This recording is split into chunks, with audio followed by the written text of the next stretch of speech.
And now I'm using sarcasm to confess the whole thing. This week on The Big Show, my Twilight obsession turns into fan fiction. Oh my god. Jason can't see past the penis. We open up the Delta Park Time Capsule for some Double Fudge. And don't you dare give my dog a bone in hometown news. Let's do this thing. Somebody making soup? This episode of The Big Show is brought to you by Aunt Linda's Gah! And made possible by these Delta Park Prime subscribers. Dan B. in Michigan, Kirsten K. in Germany, and Chris S. in Minnesota. And a special thanks going out to Auntie Jessica for babysitting. Thanks for your support. Hey everybody, it's episode 149 of The Big Show, our big 4-year anniversary spectacular extravaganza. I'm Jason. And I'm Anna. First, I guess we got some phone clicker. What is the thing on the... Feedback? Yeah. Hey, Jason and Anna, it's Fred from Long Island. Just wanted to say congratulations on 4 years of podcasting. That's great. And that's about it. I picked up on you guys maybe 2 years ago, so apparently I missed some, but and it was with the Lost Show, so that's how we kind of connected. But anyway, congratulations, and here's hoping for many more years of podcasting or whatever the future might bring, maybe holographic video casting, who knows. Anyway, thanks guys, bye. Yeah, we've actually been in talks with CNN, so hopefully we'll be hologramming into your pocket in the near future. It's really simple to set up. Yeah, it only takes 35 high-definition cameras. 35 cameras, and yeah, it's super simple. It just takes like 7 days and it looks or so for awesome. One interview. Mm-hmm. So we wanted to play a clip from... Well, we started talking about Double Fudge again back on episode 147. Mm-hmm. I found it. I actually found it in episode 60, which was a clip show, and that's where I'm going to play it from. But it's actually from episode 40, which was 109 episodes ago, back in, I don't know, a long time August ago. 2005. So this is a blast from the past, and here we go. So anyway, we went to Cold Stone on Monday or Sunday night. Sunday night. Yeah. At about 3 o'clock in the morning, my stomach woke me up and was like... And I laid there for an hour going, wonder what's going to happen here. And then I went running for the bathroom, and it got really ugly at about 4. And the problem was that I was puking and... You can say pooping. Pooping. Diarrhea. Yeah, because that's what happens. People think it's gross, but they like it on their toast. But that's what happens when you have food poisoning. And so the problem was... at one point in the morning that I couldn't really tell whether each time when I went to the bathroom whether it was going to be a puke or a poop. So I was wrong one time. Prepping for a puke. I was prepping for a puke, and I threw out those underwear. And of course, the one thing that pops into my head, I start laughing and I think, "Oops, I crapped my pants."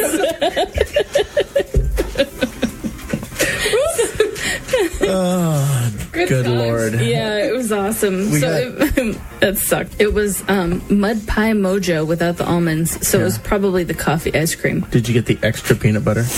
No, I got extra fudge, remember? Oh, you got extra fudge. No pun intended. There was extra fudge for everyone. So that was... Oh, God, I'd forgotten about the disgusting story that I told. Oh, good Lord. Let's get into pop culture news you need to know. So there's a book. There's a new Harry Potter book coming out, and we know this because we went to Barnes & Noble the other day, which we, quite frankly, don't usually go to the bookstore. We usually order off Amazon, but we have a child now, and you got to test him out first. Here's the thing. You can either take your child to the library to chew on books or to the bookstore to chew on books. I prefer a new book. Yeah. You know that no one else been chewed on. Yeah. So we saw a sign for this thing called The Tales of Beetle the Bard, and it's from J.K. Rowling, of course, who wrote all the Harry Potter stuff. And Jason says, "Is there a new Harry Potter book?" And I'm like, Yeah, I don't know. I haven't been paying attention to this stuff. I've moved beyond Harry Potter. Yes, I know. And but it turns out that yes, it is. And what it is it's kind of interesting. The Tales of Beetle the Bard, it's referenced a lot in the final Harry Potter book. I don't even really remember that, but it's supposedly a collection of wizard tales, like Grimm's fairy tales that we all knew, like Hansel and Gretel and that kind of stuff, except these were for witches and wizards. And then J.K. Rowling got it in her to write the book, and she initially just made 7 copies and hand wrote them and, auctioned them off. Oh, is this the one that Amazon had that was like all hand done? Yeah. And then it was funny because the auction, they were only expecting it to go for like a couple 100,000. It ended up going for several million.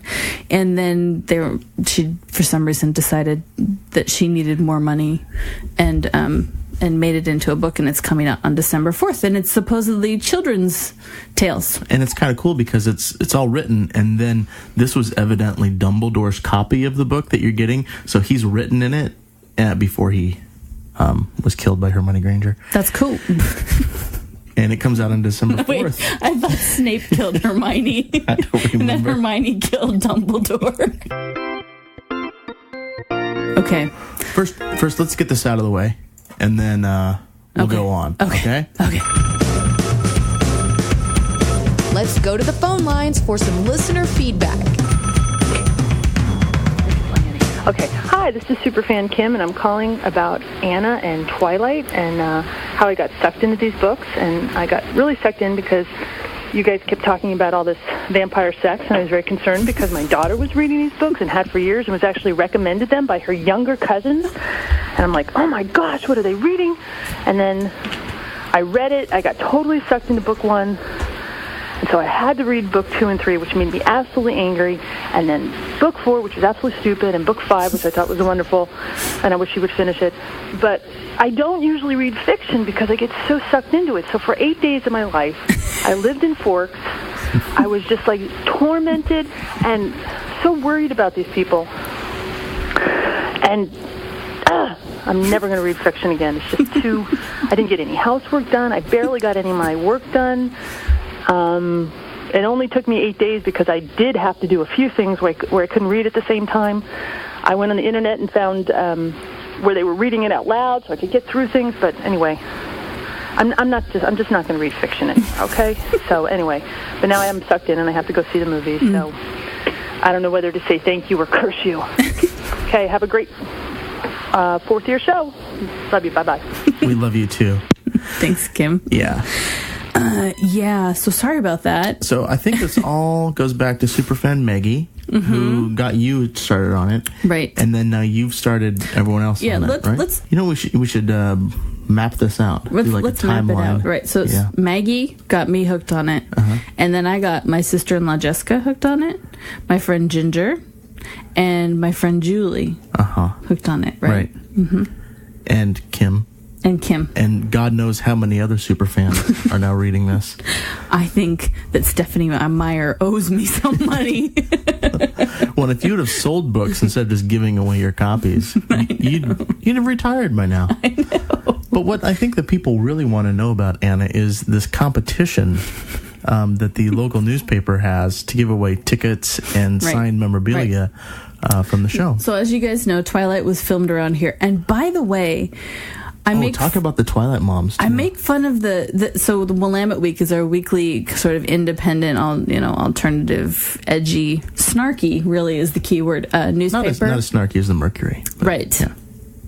Anyway. They've actually won a Pulitzer Prize, I believe. The Willamette. Yeah, they did, actually. Anyway, they can still be snarky. And so when Twilight was filming around here last spring, they were on the set and doing stuff and making fun of the Twilight moms, who unfortunately I'm a Twilight mom. Wow.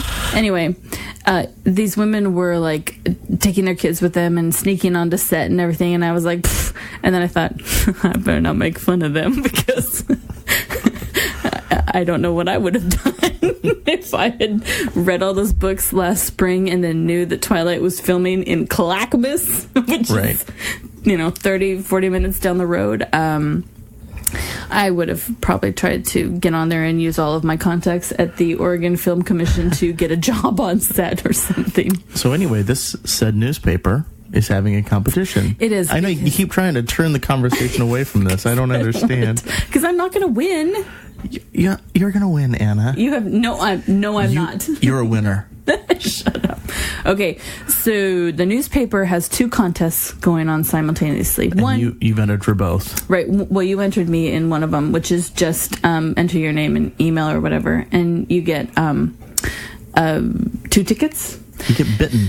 You get and you get bitten. But there's also the fan fiction contest, where you get tickets to the screening and you get Like a bunch of underwear swag. or something? Right, I don't know. A bunch of stuff. And but it was only 100 words or less, which isn't very much. And so I thought about it for a second, and I was like, well, yeah, I could write 100 words of fan fiction. I could channel Stephanie Meyer for 100 words. And so that's what I did. And what scene did you write? I wrote a scene in... You don't have to read it. You don't have to read it until actually after you win. Yeah, if I win, I'll read it to you because it's published in the newspaper And anyway. then you have to read it in front of the theater. You have to read it. Oh my God. I actually don't want to win. Decided. Or I'm going to have like my teenage neighbor go over and pretend to be me and read it because I'm a fat mother. Anyway. The plot. It's just a scene in the future where, I don't want to ruin it for people who haven't read the 4th book. Where someone asks someone else to marry them. Boom, chicka, boom, boom, boom, chicka, boom, boom, boom. Yeah, I don't want to ruin it for you guys. Okay. Because that's a huge, for those of you who are picking it up and haven't gotten through book 4 yet, I would feel really, especially like Ginger. Yeah. I don't think she's gotten through book 4 yet. She'd be really mad. How are the movies going to work out now? Are they going to they're doing the first book? I heard that they're doing the first book, which is coming out next week. And then Twilight. they're doing, right. And then supposedly, if this does well, which is going to because, like, it's already sold out in some places. Yeah. Middle-aged moms everywhere. Right, exactly. We got babysitters that night. Anyway, and then supposedly they're going to mesh the 2nd and 3rd books together, which is a good idea. So books New Moon and Eclipse would be one movie, and then the Breaking Dawn would be the last movie. And then the 5th book. Those Which do she's Twilight not going to again finish, backwards. evidently. Oh, really? According to, I think that's what this article said. I was just getting to that point. Okay. About whether or not she was going to finish, and I don't think she is going to finish Midnight Sun yet. So it looks like it's not coming out. Oh, okay. Michael Crichton died last week. We should have put this in the show last week, but we neglected. And he actually died after a long private battle with a velociraptor. So that was kind of sad. Yep, that was unfortunate. Our friend Josh heard about the fact that Michael Crichton died, and he went to his Wikipedia page, and someone had changed cancer to velociraptor, and he captured a screen crap. He crapped a screen capture poop shoot of the of it and put it up, and actually the New York Times then linked to his blog about it. Oh, did they really? Yeah, so that's pretty funny. So Michael Crichton, I read some of his books, but I usually skipped over like pages and pages and pages and pages of technical details that I didn't care about. All I know about Michael Crichton is he was tall. He was tall. He was a doctor. He created ER. I knew that. And the Jurassic Park. That's why that velociraptor thing is funny. I know that. And he actually has another book coming out this spring. It was supposed to be actually released this December, but they're pushing it back to spring. That doesn't have a title yet, but it's done before he died. Forgetting Sarah Marshall. We saw 2 movies. We did. And we're going to review them for you right now. Begin. Forgetting Sarah Marshall, very funny. Very funny. I really liked it. And here's the thing. We had the unrated version on the same DVD, but we didn't watch it. We prefer, when given the opportunity, to watch the theatrical version, just because there's a reason these extended scenes were cut, Because they take the life out of a scene But I'm wondering if maybe the unrated version had a whole lot more ding-a-ling. Maybe, because there was quite a bit of ding-a-ling in the other one. I feel like I've really bonded with Jason Segel now. I know. The first thing I thought when we watched How I Met Your Mother last night was, I've seen him naked. So the premise of the movie is, what's his name in it? Naked Dude. So the naked dude is dating Sarah Marshall, who's played by Kristen Bell, who essentially has a role on CSI. Yeah, which is actually kind of funny on the how they make fun of CSI with Adam Baldwin, Stephen Baldwin, one of the Baldwins, boys, not the good Baldwin. Right. Hot. Would you guys mind if I take my shirt off? Yes, they would. Yeah, they would. Damn it. Okay, so should we start over? Yeah. In 3, 2. We watched 2 movies this weekend. This long weekend, 4-day weekend for us. Rock. And the first of that was Forgetting Sarah Marshall. Right. Which came out last spring, and we really wanted to see, but we didn't go because we thought, oh, we'll rent it. Right? And we're glad we saw it, and we've seen a lot of penis since then. That's why you're glad you saw it? If there's an opportunity for me to see penis on screen, Anna. Jeez. Should we start over again? Kind of made it sound like that was what made the movie for you. Well, that was the talking point of the movie, and I think I got a little tied up in the whole. Oh my god! It was really good. We got to see his penis like 3 times. Oh crap! Why don't you take this one?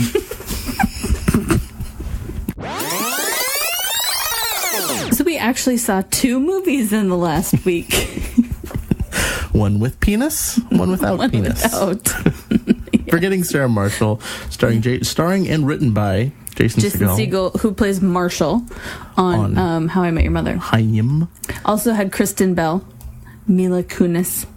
And Kristen Bell, who plays the electric toaster on Heroes. Mila Kunis, who plays Meg on Family Guy. Bill Hader, who plays himself on Saturday Night Live. Yeah. Anyway. Oh, and there was also Jack McBrayer from 30 Rock, who was really, really funny. And Jonah Hill and Paul Rudd. Yeah, and the people don't care. The usual Judd Apatow. But here's what we're going to really focus in on here is we got to see his penis. That's not really... whatever. I guess if you want to focus on that. I actually thought the movie was hilarious, penis aside. Right. But it was just the lines were really good, right. And here's the thing though, we didn't see any boobs. Nope. Man. So the whole thing is about Peter, who's trying to get over Sarah Marshall. He goes to Hawaii, bumps into her. I don't think he actually goes there to follow her. No, he says, she always said this Turtle Bay resort was nice. I should go there for a vacation. And hey, lo and behold, there she is with her new boyfriend. Yes. And ends up, he gets over her and falls in love with this other girl, and it's good. But it's really funny along the way. That's all I can say. And it was... Okay, so some of the people on it were in Superbad and whatever. Uh-huh. It's not Superbad. It's actually like it's a romantic comedy, but from a male point of view. They're usually from a female point of view. Anyway, so he's a songwriter and he does music for some TV show, but he really wants to do a Dracula rock opera, and he performs one of the songs at a local Hawaiian bar.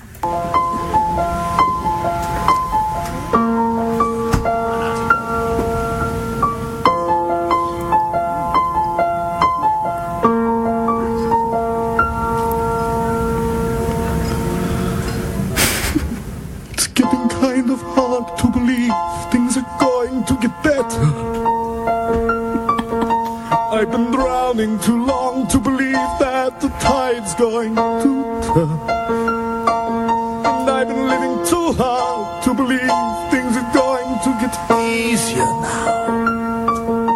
I'm still trying to shake off the pain from the lessons I've learned. And if I see Van Helsing, I swear to the Lord I will slay him. He'd take it from me, but I swear I won't let it be so.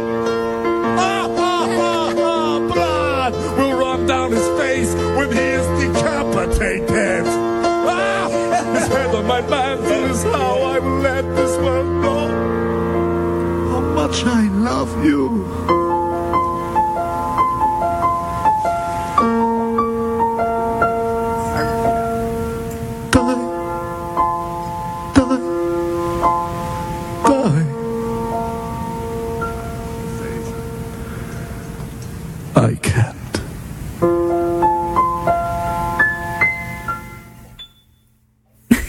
It's funny because it's kind of like this pivotal moment in the movie for him, because he thinks he's writing this really serious Dracula drama, and then he does it live and everyone laughs and he realizes it's a comedy. Right. And then he's like, oh, genius. And then he ends up doing it with puppets.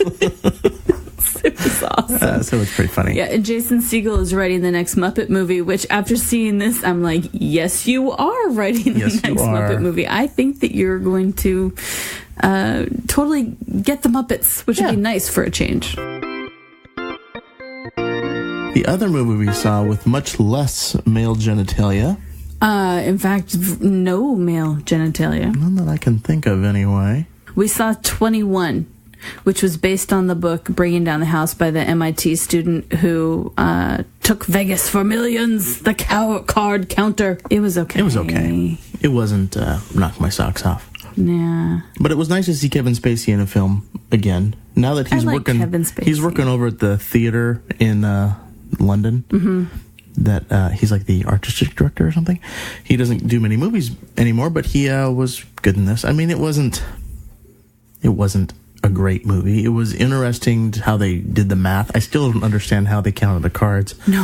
They had this system and they tried to explain it several times. And there were all these code words and things. I'm like, good on you. I still don't know what that meant. Yeah. It was up plus 15. I don't know what that means. 6-pack. Who cares? Eggs. Magazine. I don't know. But it had Kate Bosworth and Kevin Spacey and a bunch of people you don't know. Well, Lawrence Fishburne. Whatever. Anyway, it was okay. It was. I was reading about it a little bit afterwards, and so a lot of people who were involved in because the MIT card counting thing went on for like 2 decades, since the 80s. Oh, really? Yeah. Before he got into it? Mm-hmm. Uh-huh. The team had morphed for a long time, and so there were a lot of things in the book that they said was crap, like getting the hook or the strippers to cash in their chips and stuff like that. That didn't happen, and nobody ever got beat up. Right. But apparently the movie totally breaks away from the book at the point where he gets cocky. Has his breakdown, and gets cocky, and then it just turns Hollywood and goes movie and has nothing to do with the book after that point. But I honestly, I wouldn't recommend it. It's forgettable. Don't waste your time. I do like Kevin Spacey, and I enjoy seeing him on film, but no. And had we not got it for a steal on Amazon Unbox, I wouldn't have. We wouldn't have. By the way, we're taking advantage of the old $1 DVD machine over at the grocery store. It's called the Red Box. Yeah, the Red Box. They have them at the McDonald's. That's where we got Forgetting Sarah Marshall. Yeah. Yeah, but I don't go to McDonald's. I go to the grocery store. I'm just saying. You don't have to go to McDonald's. You can just drive by. There's also McDonald's. a Get Smart there that I keep checking for to see if it's in. And when it's in, I'm telling you. We're watching it. Songs of the Week from Perry Grip. I tried to pick some this week that were not chipmunky. Oh, good, because they were all chipmunky last week. Right. So first, do you want to set up the ringtone song? This is my ringtone. It's on my... This is my ringtone. It's on my iPhone. No, you don't have one. You're on the horizon. I waited in line. That's how I got mine. You say your butt at home. You got no iPhone. Yeah. Everybody look at me. I got 3G. Everybody look at me. I got 3G. Everybody look at me. I got 3G. Everybody look at me. I got 3G. Everybody look at me. Everybody look at me. Everybody look at me. Everybody look at me. Everybody look at me. Everybody look at me. Everybody look at me. It's funny. It's annoying. I want it. Will it be your ringtone? I think it might.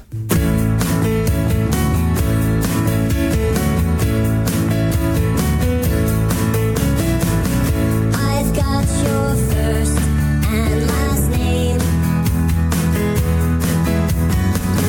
I'm gonna figure out your game. Yeah, I'm doodling on Yahoo. I'm doodling on Yahoo.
Googling on Yahoo. That's so funny, because if you ever do Google anyone, that's all you find out. Their music profile and how they place in a marathon. Unless you're us, but that's a whole nother story. There's an interview with Jack McBrayer, who plays Kenneth Ellen Page. Who, by the way, had a crazy funny role in Forgetting Sarah Marshall. Yes. As he starts out as sort of the Jack McBrayer 30 Rock character we know, who's afraid to have sex with his wife. And then there's the montage with him and giant chess pieces. It's hilarious. Where he learns how to love a woman. And then we see him naked as well. Just his butt, I think. HBO has acquired the rights to the Obama documentary, and Edward Norton decided, 2 years ago, that it would be a great story to chronicle Barack Obama on his rise to the presidency, and I guess he got lucky that he won. His actual rise to the presidency. And HBO just bought the rights for it. Yeah, I bet it went from like a film following this guy around to, holy crap, he's the first black president of the United States. Let's snatch up this documentary quickly. Right. So that worked out well for Mr. Norton. Although I think he just funded it. He didn't. He just produced it. Yeah. He plays Barack Obama, I think. But the directors were granted extensive access to film Obama before he launched his presidential run in 2007, and have continued their shoot throughout his historic victory, according to Reuters. Yeah, so I think that'll be pretty cool, actually. Especially, I think people are going to be very, very interested in seeing that, because, we only really saw, I guess what we saw on right. TV. Newsweek has actually been doing some really interesting. They had reporters who were embargoed. They couldn't report anything. That they had unprecedented access, everywhere, but they couldn't release anything until after the election. And they're now releasing all kinds of stuff that was going on behind the scenes in the campaigns, and what they were thinking, and what happened in Hillary's campaign, and McCain and everybody. And so it's kind of cool to go back and see this. And also up on Flickr, there's all these photos behind the scenes at the Obama's hotel room of him finding out that he won, and on the phone, and fist bumping his daughter. It's pretty cool stuff. And it's funny because he's not really smiling, but he wasn't really smiling that much when he came out on stage and gave his speech, which I think he was tired. Kind of funny. I think he was tired, but also oh my God, I've got so much to do now. MTV Europe had a competition. I don't know what the show was, but the headline here is that Rick Rolling turns Rick Astley into improbable best act ever. It was the MTV Europe Music Awards. Yeah, so he was up against U2, Britney Spears, the Beatles, and he came out as the best act ever because they opened the voting up to the public, and so all this Rick Rolling got him to the top as the best Rick Rolling is so weird. Remember, it started back in April. It's been a while now that it's been going on. And in fact, somebody I follow on Twitter, Ryan Budke from Mahalo, I think he was at his brother's wedding this weekend, and he says, "Oh, we just got Rick rolled." That's kind of funny, even though it's kind of going out, but it's still funny. So anyway, it just goes to show when you open up voting to the public, the result isn't always what you imagine it will be. Especially if it's online. And those people have a lot of time on their hands, and it's really easy to vote. I'm never going to give you up. Almost live, local, and late breaking. From your hokey-ass news leader, this is Hometown News. Coming to you live from the Delta Park Project Studios. Here are Jason and Anna.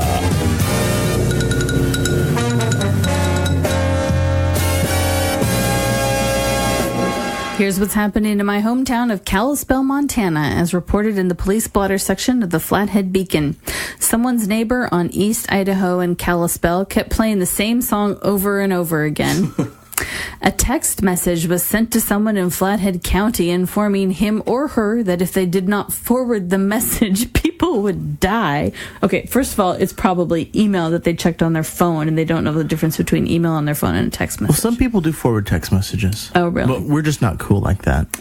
Something like that. Yes. And finally, a woman said a man drove up to her and offered her dog a bone. Oh my God. Now, stay tuned because we're getting close to the holidays and things tend to get a little bit wacky over there in my hometown. So it'll get better. If you'd like to get hometown news on your cell phone, like we said, we're not textually advanced. You can follow Delta Park over at Twitter, and I send those every once in a while. Hey, let's play the Amelie game. And you and I don't have anything. Do you have anything off the top of your head? I kind of have a like off the top of my head, but it might, it's a serious one. That's okay. We don't have to be funny all the time, Anna. I know, but it might suck the life out of the show. It's a like, though. Okay. I like that my little brother was declared cancer-free this week. That's a valid like. Yeah. And hilarious, by the way. He's 26 years old, and he just had surgery for testicular cancer and found out, a week and a half after. It was crazy how fast it happened from him finding out to having surgery. Although he had inkling that possibly something. He had a little pain is what he had. For about a year. Well, off and on, yeah. So if your ball hurts, give it a twist, fellas. Don't just let it go. Because you're probably going to lose it anyway. But, In fact, I've got a Not Safe for Work video podcast that I'm going to be putting out later this week. That's sort of a demonstration of how you I don't have anything else. Do you have anything? No, that's all. I just have that like. That's a good like. Hey, Jason and Anna, this is Superfan Brent from Denver, Colorado. Just want to call and wish you guys a happy 4th anniversary. Love the show. Thank you very much for doing it. I'm going to play the Amelie game. Just real quick, just one dislike today, and that's crap traffic, mainly because I'm stuck in it as we speak. But anyway, on to the good stuff. My likes are living in Colorado. Love being able to see the mountains every morning when I'm driving to work, even if I'm in traffic. I love being a father to my 18-month-old son, Sawyer. Just unbelievable. You know how that is. And my last like is the Delta Park Project. Yay! Thanks, guys, for a great show. Keep up the good work, and happy anniversary. Thanks. How I Met Your Mother, not a Father's Day. I thought they were going to get, what's her name, pregnant because she's pregnant in real life. I think they're still going to.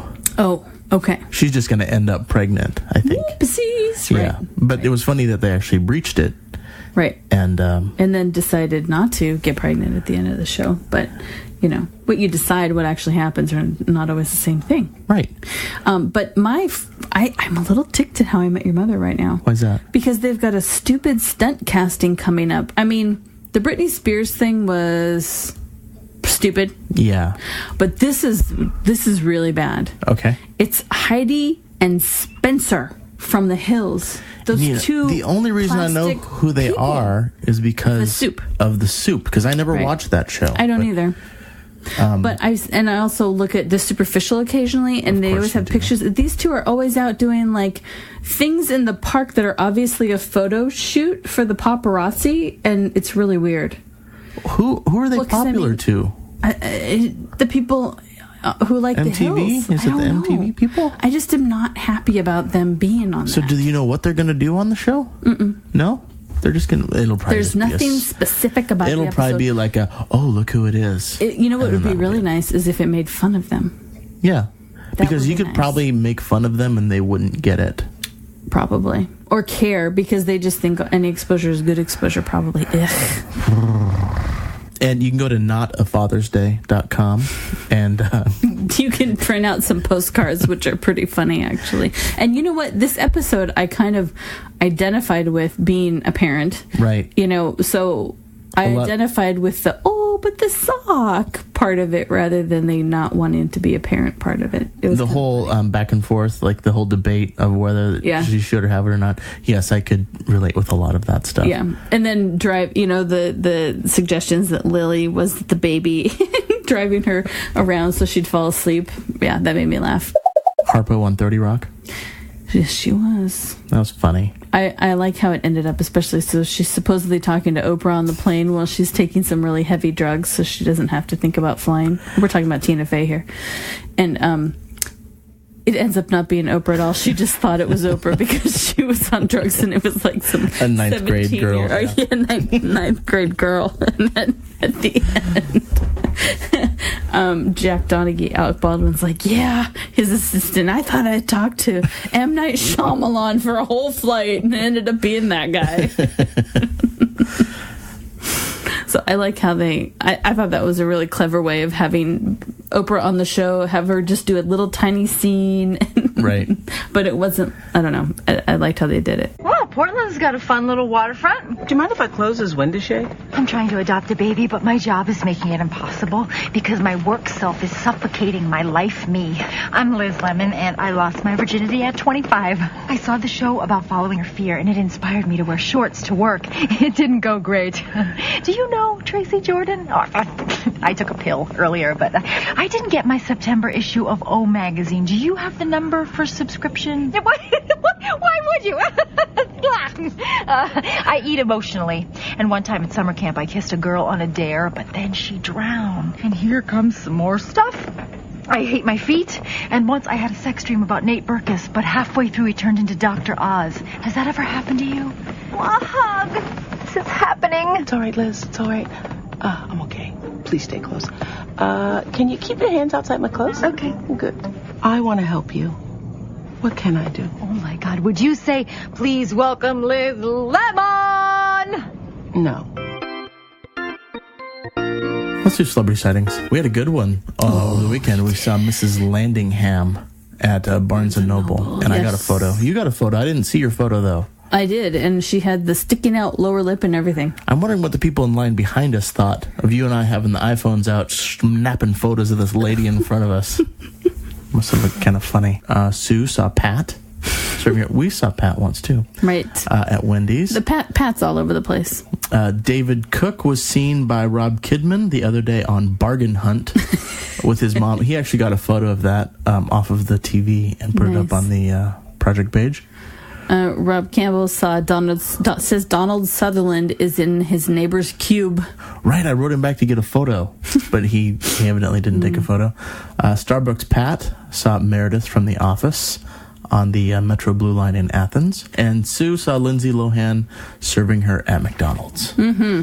If we got some direct messages of people seeing stuff, but those don't make it onto the page. So make sure you start your Twitter with @DPPCeleb, and then they'll show up on the page, and then we will actually read them.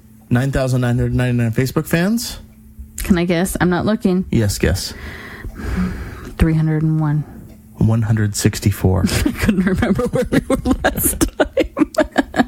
Did we lose some? We lost people a whole bunch. Yes. You know who I'm friends with now on Facebook? Oh, I forget. Jill Valley. But more importantly, the divorcees from Amazing Race. Who are gone. Hooray! And also the Southern Belles. Oh, right. So that's exciting. Mm-hmm. Those divorcees are not smart. It's fun to go in and look at their page, and they're like setting stuff up with each other and just write. I'm like, I wouldn't be writing that stuff in public because if you do have stalkers, like I do, I don't know why anyone would stalk them. They don't seem friendly. I don't know who you are on Ustream because I can't say your username, but if they ever go on Amazing Race, they're not going to read any of the clues either. Well, then you'll do just like the fine. Stupid divorcees did. Come in 6th place. Oh, we were laughing so hard at that. Mm-hmm.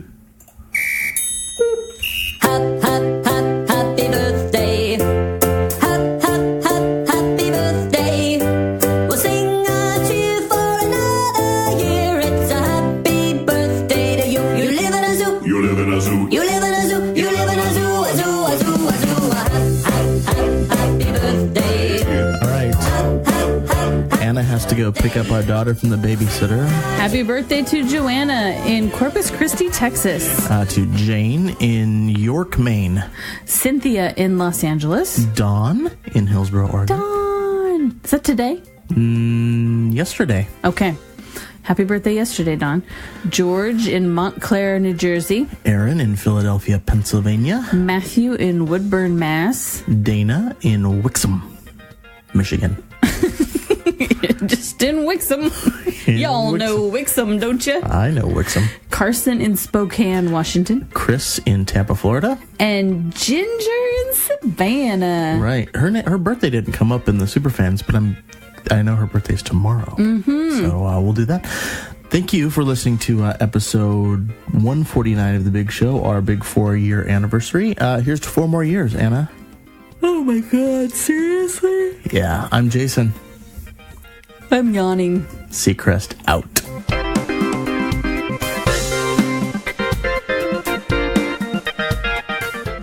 Thanks for listening to The Big Show. The Big Show is a Delta Park project produced by Morley Studios. Visit our website at deltaparkproject.com to leave us feedback, watch videos, and read our pop culture blog.